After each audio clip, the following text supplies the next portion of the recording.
Welcome back to First Take. The Cowboys have a large question mark next to George Pickens as to whether they're going to pay him, tag him, or let him walk. And it sounds like the Cowboys are leaning toward franchise tagging him, which would ensure him a one-year, $28 million-ish deal by March 3rd. Pickens led the team in receiving yards and touchdowns last year. He also had career highs in both those categories, but did also lead the team with 4 fumbles. Here is Stephen Jones on the matter. Pickens, of course, leaning toward the franchise tag. We'll finalize that here over the coming week or 10 days, and then we'll go from there. We want Pickens here. Think the world of him.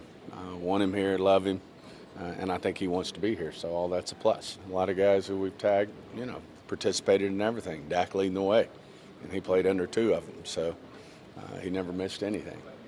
Hopefully that'll be the case here.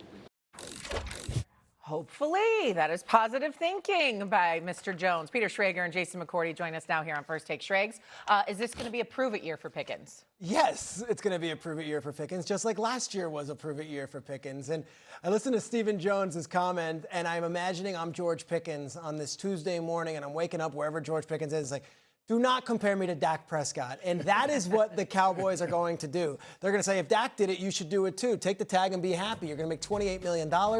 What are you worried about? Truth of the matter is, Dak Prescott is a franchise quarterback who, when he was tagged, was making upwards to $40 million or $50 million for a year. And it wasn't really a prove it. It was a let's figure it out. Yeah. For George Pickens, when he was traded by the Pittsburgh Steelers, the rap was, can't rely on him, malcontent, don't know where he's going to be. I think he silenced all of those questions in his 1 year with the Dallas Cowboys, where he led the team in catches and yards and touchdowns and was absolutely fantastic in some big spots.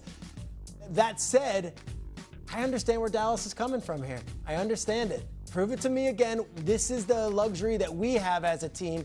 We can put the franchise tag on you, and you can have to go show us one more time, not only on the field, but off the field, that you have the maturity that you are going to be getting one of these huge mega deals paying you $30 to $40 million a year. I hate the franchise tag. So I think to Schrag's point, yes, he does have, it is a prove a year, because when you're signed to a franchise tag, it's 1 year guarantee. And now you have to hope that somebody else, whether it be the Dallas Cowboys or another team, is willing to pay you that big contract. So yes, he is going to have to go out there and do it again. But to your point, when you get traded for the Dallas Cowboys, they're going to say that we have these different variables. We have CeeDee Lamb on the other side that we already paid a boatload of money to. So we're going to need you to take number 2 money. If I'm George Pickens, those aren't my problems. I got here. You had already known you paid CeeDee Lamb. You traded for me with the hopes that I would have the type of season that I just had this past year. I've proven to you that if you bring me over, you give me a good quarterback in Dak Prescott, my numbers are going to skyrocket, and they're going to be career year numbers. And that's what he did. So if you're George Pickens, yes, the franchise tag is a lot of money in 1 year, but now you have to go out there and prove it again, and the risk of injury, the risk of going out there and having the same type of year when every team now coming in know that you just went for 1,400 yards a year ago is that much harder. But to answer the question, absolutely, it's a prove a year. That's the definition of the franchise tag. I say. Unfortunately, y'all are right, because when we talk about a prove it year, Stephen Jones doesn't have to prove anything. Jerry Jones doesn't have to prove anything, because they don't have to worry about being gotten rid of. And the reality is that even though I understand from a business standpoint, they have the leverage, they're exercising it, they have the power to franchise tag him at $28 million for 1 year. His market value for a long-term deal would be about $30.6 million, so it's not that far off.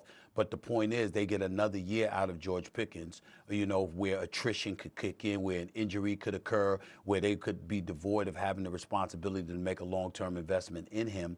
And you look at it from that standpoint and you say, this plays right into their hands. The reality is that we all know how I feel about Jerry Jones, but the reality is, they haven't earned the right to be in that position. The system enables them to be in this position. The decisions that they made have not shown that they've earned the right to be in this position. When they moved on Micah Parsons, they should have moved on him earlier.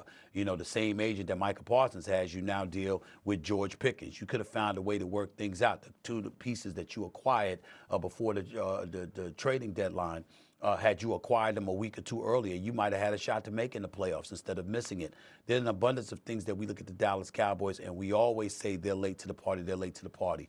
And where they seem to shine is in getting headlines for the actual negotiation process instead of negotiating and handling things expeditiously. You look at Dak Prescott. He's your star quarterback. You're paying him $60 million. The man is on the record saying, yo, man, we want George Pickens back. We need this brother back. Take care of him, okay? You'd like to think that they would look at that and look at the combination of CeeDee Lamb with Pickens, with Dak Prescott throwing them the football and say, this is an elite trio we can't get rid of. They don't have to get rid of him because they can franchise him. But having Pickens under a franchise tag, I don't know how good that is for the Cowboys. If he's worried about his long-term decision, about his long-term future, he's going to go out there and make what they call business decisions. And sometimes you might not go all out because you're trying to preserve your health to make sure you're positioned for that long-term deal, rather than going all out and potentially putting yourself at greater risk to get in the way of that long-term condition. These are the Dallas Cowboys we're talking about here. It usually goes down like that a lot of times. It usually happens like that. So I don't know how wise it is. They do have the leverage from a business standpoint, guys. They have every right, like both of y'all pointed out. But I agree with J. Mack. I don't like it at all. I don't like the fact that they're in a position to do this to George Pickens. Keep him long-term or let him go, because chances are if he's under a franchise tag, again, Peter, he's going to be out there making business decisions. We've seen him make what we deem to be business decisions before this situation. Imagine what he's going to be if you franchise tag him. I don't know how well that's going to work for them. I also, really don't. great point, Stephen A. And I also look at it from the Cowboys' perspective. They went through this with Dak for 2 off seasons, and I remember covering it very closely. Daily, is Dak going to be a Cowboy? Is he not going to be? Ezekiel Elliott went deep into the off season.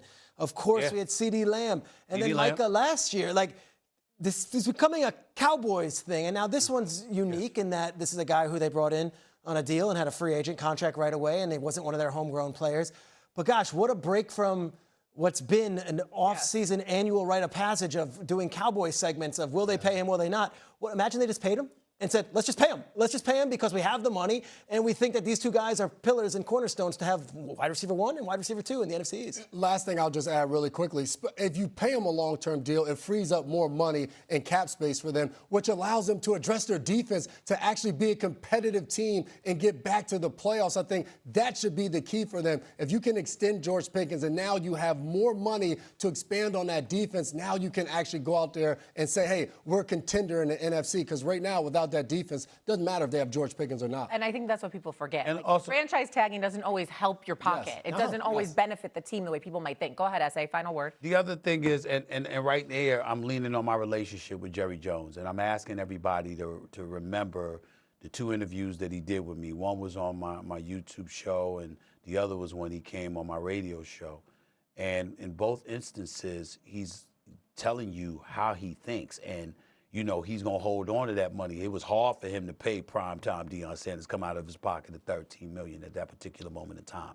And he's a guy that literally thinks about what he had to go through. Not 1, not 2, but $3 billion lawsuits against him when he first took over ownership. Jerry Jones is the kind of person who believes it is an absolute privilege for you to be playing for the Dallas Cowboys. And he believes that there's a discount that comes with that. Now, we all disagree with that.